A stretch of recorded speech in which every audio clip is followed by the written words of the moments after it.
In this episode, we travel from the estates of Nottingham to the streets of London, two cities separated by miles, but linked by tragedy, corruption, and reform. Two cases that shook the core of British policing and changed it forever. The late 1990s. Nottingham, once a city known for lace and literature, was earning a new nickname, Shottingham. Gun crime had exploded. What began as small-time street rivalries had turned into full-scale warfare. And at the heart of it, one family name kept surfacing: Gunn. Colin Gunn, head of the notorious Bestwood cartel, wasn't just another street criminal. He was charming, ruthless, and untouchable. The kind of man whose smile could hide a threat, whose handshake could end a life. From drug deals to extortion, the Gunn brothers ran Nottingham like their own kingdom. Locals whispered their names with fear. Even police officers hesitated to cross them. What few knew at the time was that some of those meant to stop them were already on their payroll. Investigations would later uncover a network of corruption. Officers leaking intelligence, warning the gang about raids, even sabotaging rival cases. The line between law and lawlessness had blurred beyond recognition. In one chilling twist, detectives discovered that private information from police databases was being sold to the very criminals they were investigating.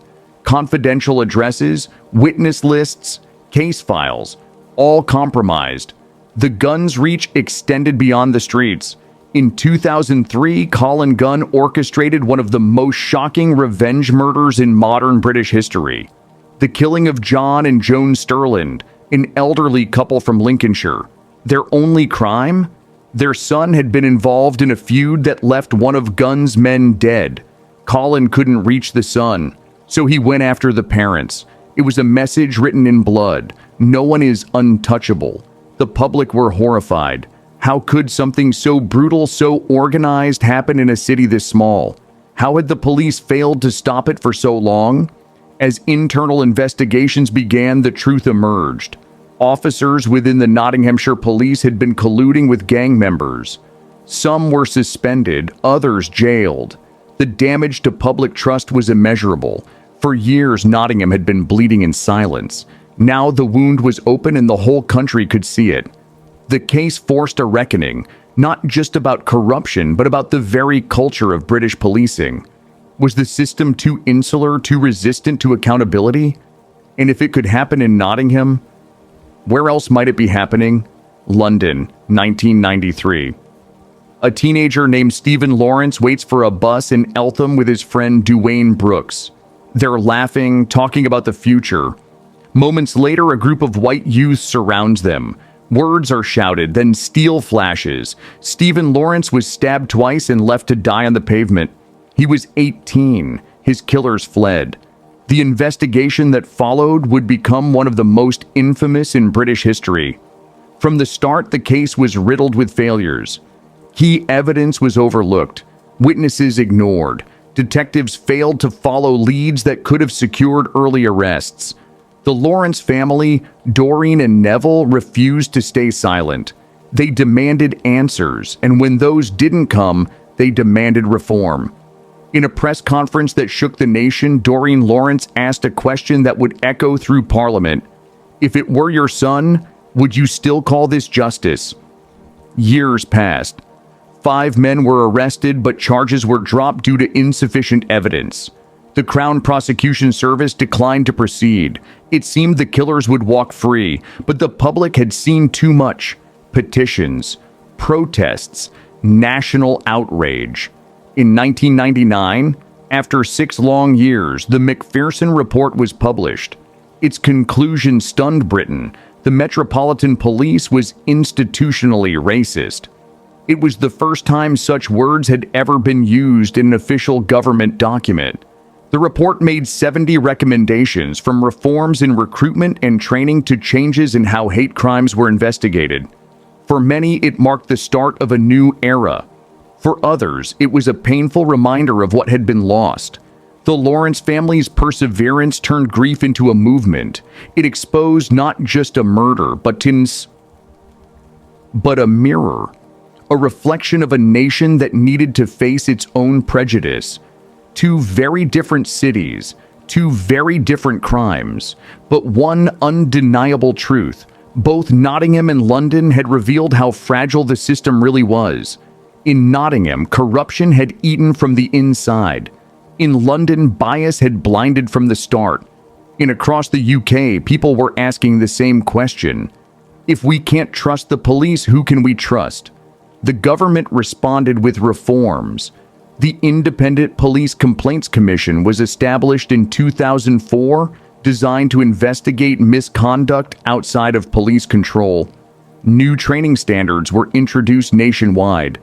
By 2012, two of Stephen Lawrence's killers, Gary Dobson and David Norris, were finally convicted after advances in forensic science.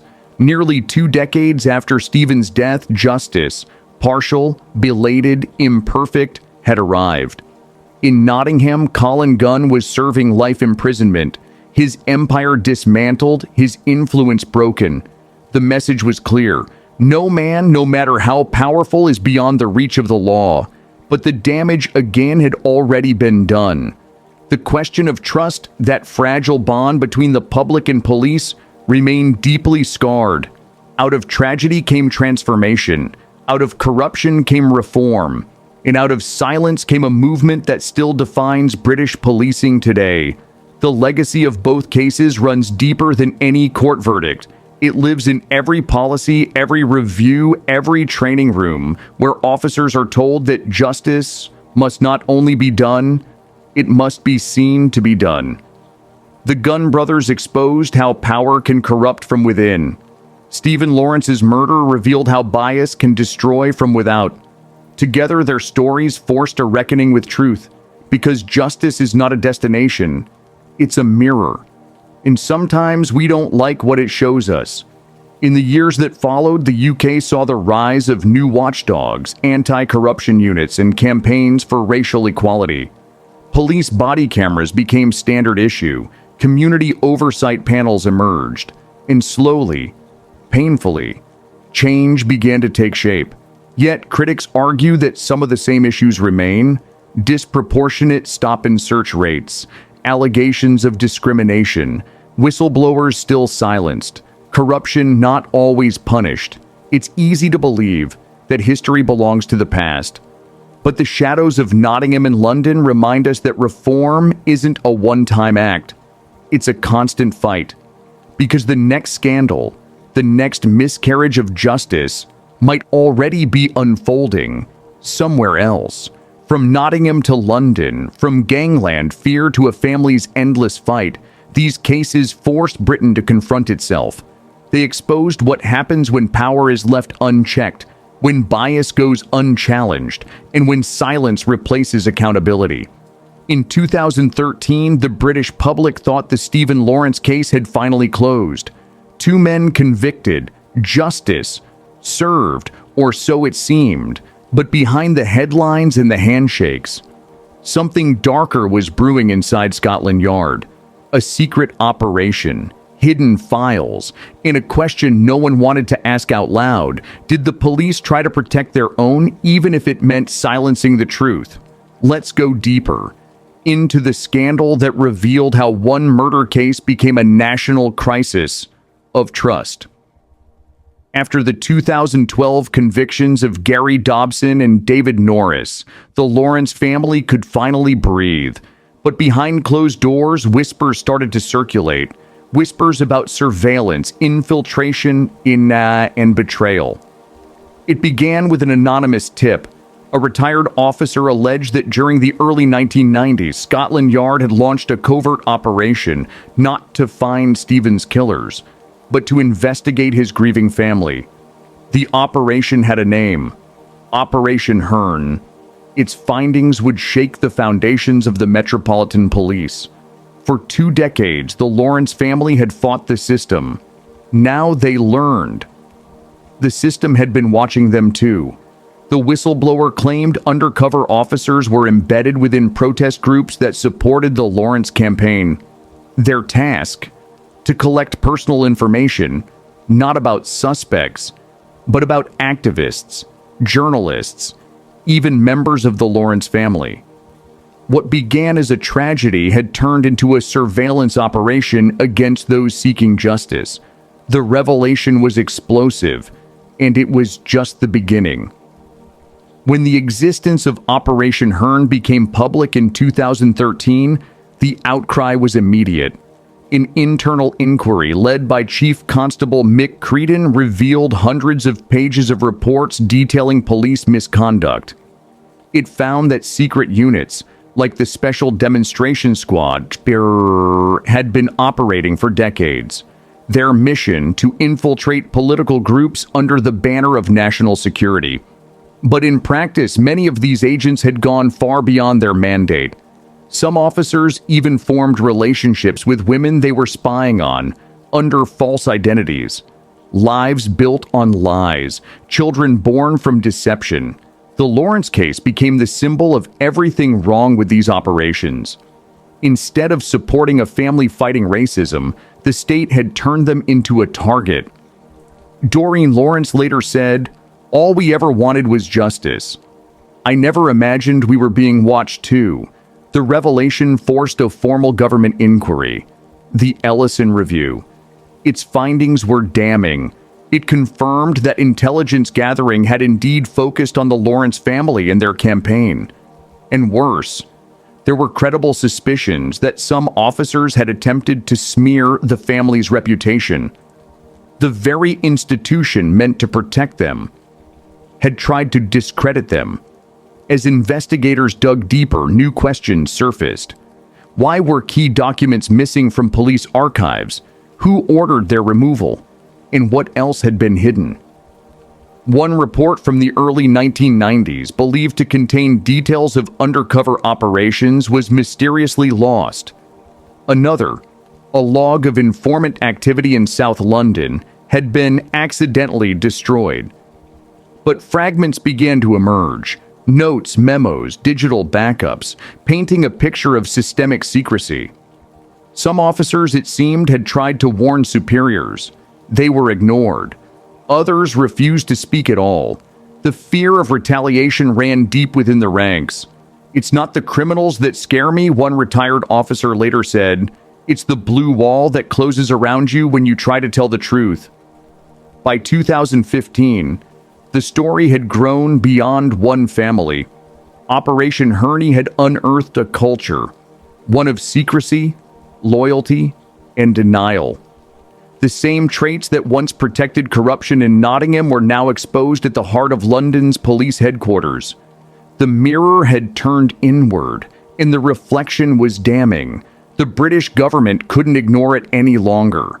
In 2015, then Home Secretary Theresa May announced a full public inquiry into undercover policing, known as the Spy Cops Inquiry. It aimed to uncover decades of hidden surveillance, from trade unionists and environmental activists to families like the Lawrences who had sought nothing more than justice. As hearings began, dozens of former undercover officers were called to testify. Many appeared under pseudonyms, their identities still classified, but their testimonies told a chilling story of young recruits sent to infiltrate communities for years, of files kept on innocent citizens, of lies told to wives, friends, even children, all in the name of intelligence. And through it all, a pattern emerged. Time and again, when operations went too far, reports vanished. When truth came too close, it was redacted. And when accountability loomed, someone higher up simply said, "That file doesn't exist." The same themes echoed from Nottingham's corruption scandal. Power abused, evidence hidden, trust shattered. The difference was scale. This wasn't one gang manipulating a few officers. This was the institution itself, protecting its own image. Years passed. Governments changed. But the question remained. Had anything truly changed inside British policing? The Metropolitan Police promised reform, transparency, accountability, oversight, a new code of ethics, a new leadership culture. Yet scandals persisted, from stop-and-search controversies to racial profiling to internal misconduct cases. The ghosts of Nottingham and London still haunted every police briefing room in the country. In 2021, Baroness Doreen Lawrence spoke again. "Until the police see us as people, not profiles, the fight isn't over." Her words cut through decades of bureaucracy like a blade. Because beneath every statistic lies a human cost. A mother who lost her son, a community who lost its trust, and an institution still struggling to find its soul. The Spy Cops inquiry continues to this day. Hundreds of witnesses, thousands of documents, but many names remain classified. Many answers were still hidden. The truth, it seems, has a way of slipping through the cracks. Just like the missing files in Nottingham, just like the buried reports in London, the system learns to survive by forgetting its own sins. Maybe that's the real mystery of British policing, not the crimes it investigates, but the ones it buries. And as new generations join the force, they inherit not just the badge, but the ghosts that came before it. From Nottingham to London, we've seen how justice can falter. Not from lack of power, but from the misuse of it. Corruption silenced one city, prejudice haunted another, and secrecy nearly buried them both. Yet every time the truth clawed its way back to the surface, it was because someone refused to stay silent. A journalist, a whistleblower, a mother who would not stop asking questions. Maybe justice doesn't begin in courtrooms at all. Maybe it begins in the moments when ordinary people decide to confront extraordinary lies. Because in Britain, the most dangerous crime of all might just be the one that happens inside the system itself. They say every secret has a price, but what if the price is measured in lives, careers, and the truth itself? In 2017, an internal auditor at Scotland Yard opened a file he was never meant to see. A spreadsheet, dozens of entries, millions of pounds, gone. No receipts, no trace. And buried at the bottom of the list, one name, redacted in black. Every major police force keeps a fund for covert work, cash for informants, equipment, safe houses. In 2017, that fund for London's Metropolitan Police stood at nearly £25 million. But when civilian auditors ran routine checks, numbers didn't add up. £6 million were missing. No receipts, no paper trail, no oversight. The money had been labeled Special Operations. Code names like Operation Trident, Tempest, Herne, all marked confidential. But one entry stood out, Operation Cobalt. The paperwork said it was for a sensitive infiltration initiative. But when auditors asked for details, the response was immediate and final. Classified under national security. That was when Detective Inspector Michael Reeves decided to dig deeper. Reeves was a career officer, 20 years in service, a record of commendations, but he also had something rare in the force, a reputation for asking the wrong questions. What he found would turn his life upside down. Operation Cobalt was supposed to be a legacy project, a follow-up to Operation Herne, focused on corruption cases linked to the Stephen Lawrence investigation. But the dates didn't fit. The funds had been drawn 2 years after Herne ended. The officers listed no longer worked in the unit. Reeves requested the file. He was denied access. The next day, his supervisor called him into a meeting and told him to drop it. Some stones are better left unturned, he was told, but Reeves didn't stop. He made copies of expense logs, names, and bank transfer records, and in doing so, he found a pattern, a trail of payments to a private security firm in Kent called Ravenhill Consulting. Ravenhill didn't exist on Company's House until 2015. Its listed director, a former Metropolitan Police commander involved in, you guessed it, Operation Herne. The same unit that had spied on the Lawrence family was now receiving millions in secret payments from the Met itself. Reeves took his findings to the Independent Police Complaints Commission. Within a week, he was placed on medical leave. His clearance was revoked. His emails wiped. Officially, he'd suffered stress related to work.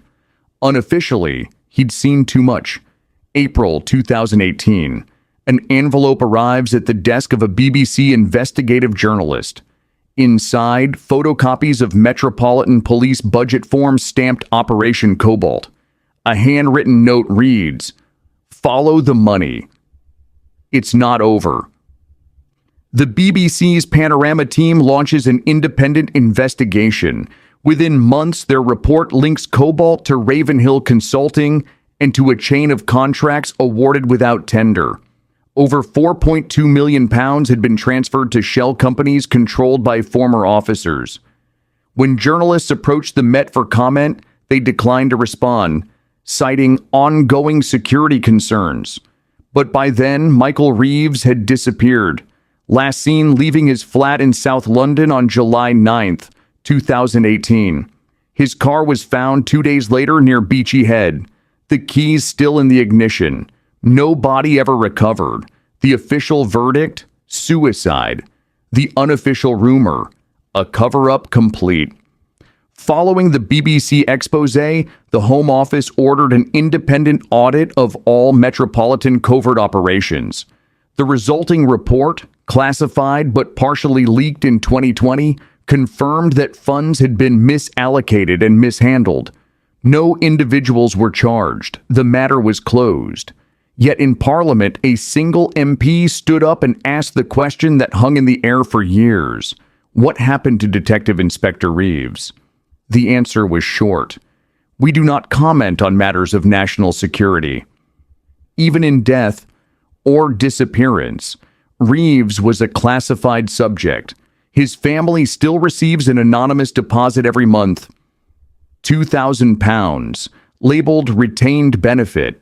No source, no signature. Some say he was silenced. Others say he was hidden for his own protection. But one thing is certain. Operation Cobalt was never officially shut down. Its files remain sealed under the Official Secrets Act until 2045. Years later, a new generation of detectives entered Scotland Yard. Digital native, diverse, idealistic. Some of them had grown up watching the Stephen Lawrence story on television. For them, the name Michael Reeves became a cautionary tale, whispered in canteens, avoided in meetings, a symbol of what happens when you stand against the machine. But some of those recruits started their own quiet project. Using public records and freedom of information requests, they tracked where covert funding was still flowing.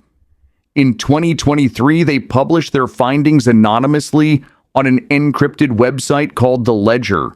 The Ledger claimed that £60 million in undocumented special expenditure was still active across UK forces. Within days, the site was taken offline. Whoever took it down knew exactly where to look.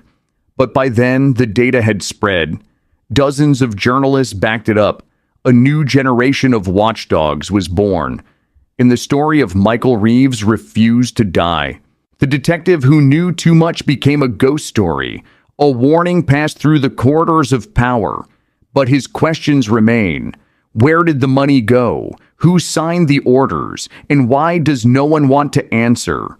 From Nottingham to London, from Stephen Lawrence to Michael Reeves, the through line is clear.